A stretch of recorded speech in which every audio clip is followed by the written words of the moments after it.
Сайн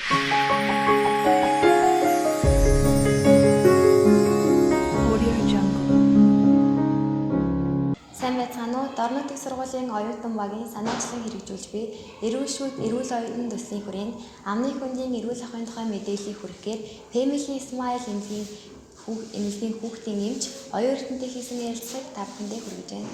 Сайн байна уу? Танд өнөөдрийн мэндийг хүргэе.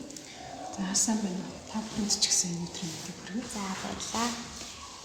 Амны хүндийн эрүүл ахуйг гэж юу вэ? Энээс өөр нь хэрхэн урьдчилан сэргийлэх вэ? Таны талаар бидэнд мэдээлэл өгөөч. За амны хүндийн эрхтэн гэхээр бидний одоо нэг чухал эрхтэн бол шүд гэдэг.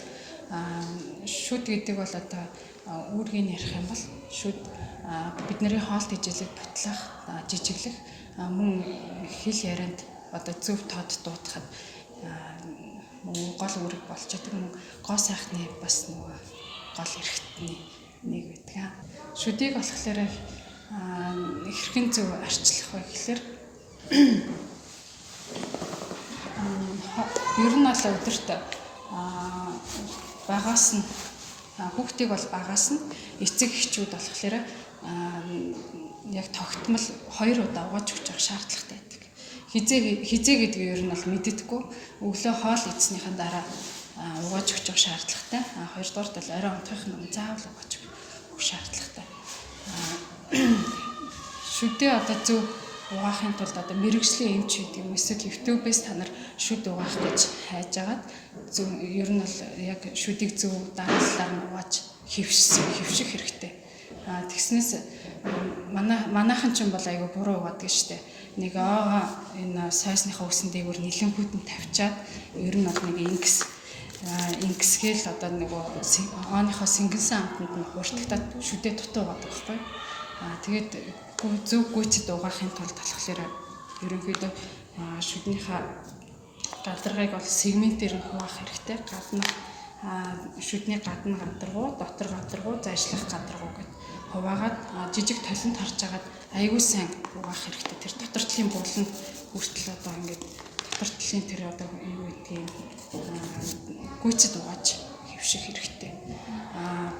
Мөн амны үндийг хэрэглэх сойснаас гадна бол зөндөө хэрэглэх түүнүүд байдаг. Тэр болгоныг бас хэрэгжилж явах хэрэгтэй. Шүдний утас байдаг, завсар цэвэрлэгч сойзнууд байдаг, хил цэвэрлэгч байдаг. Амны үндийг одоо шүд угаах боломжгүй үед богц ажиллах байдаг юм уу эсвэл ам залгч уусамлуудыг бас хэрэгжилж явах хэрэгтэй. За баярлалаа. Шүд цоорох өвчин хэрхэн үүсдэг вэ? Үүнд нөлөөлдөг хүчин зүйлсүүд. За шүд цоорох гэдэг маань болохоор за бид нар хоол тэжээлийн байцыг бол иддэг. Идэхэд болохоор одоо сүүлийн үед болохоор бидний аав ээжийн үед болохоор айгүй их тийм зажлууртай хатуу юм иддэг гэсэн байхгүй.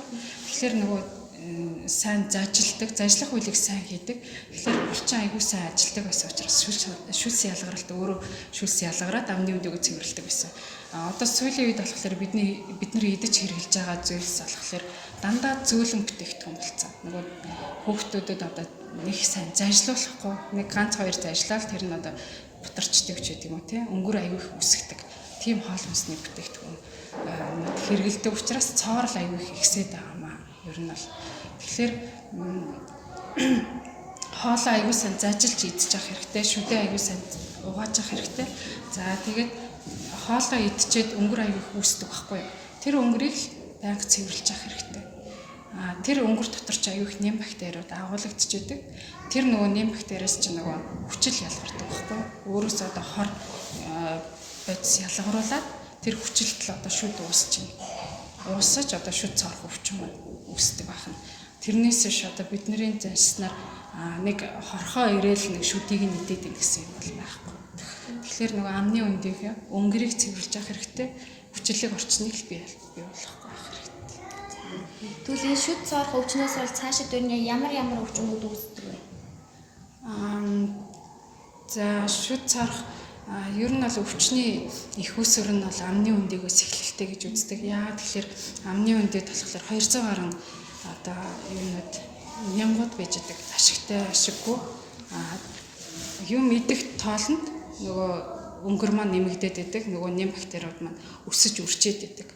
Тэгээд тэрийг цэвэрлэхгүй бол одоо бид нар нөгөө хоол хүнсний зүйлтэй л дотор иршигтэн дэргэл явуулаад байна гэсэн. Тэгэхээр нөгөө шүдээ одоо хоолоо өвддөг хүүхдүүдийг чихамар болон эмчэд үзүүлэхлээр та нар эхлээд амны үндийг эргэлжүүл гэдэг тийм. Тэгэхээр нөгөө нэг нэм бактериуд маань шүднээс үүсэлтэй байдаг байна. Шүдэн цаарцсан байхад одоо хоолоо өвдөх жишээний мөн одоо энд байгаа нэм бактериуд чинь цаашаа нөгөө одоо хорт хавдрын гол их үүсвэр нь одоо гол үүсгэгч нь амны үндийг тэр нөгөө нэм бактериуд бичдэг. Тэгээд бөөрийн дутагдалд ороод байгаа эсвэл тэр элэг зүс чулуужаад байгаа эдэр бол ерөөсөө амны үндийн нэм бактериудтай шууд холбоотой гэж үздэг. Тэгвэл энэ шүдний өвчлөөс хэрхэн үүдчсэн сэргийлэх вэ? Энэ аргын талаас та бидэнтэй уулзаач.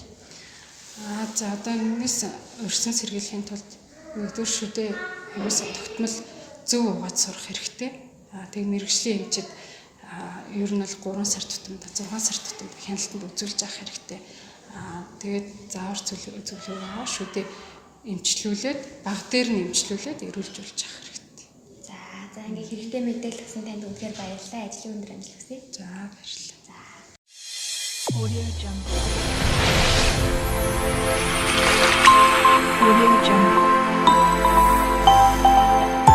Audio Jungle.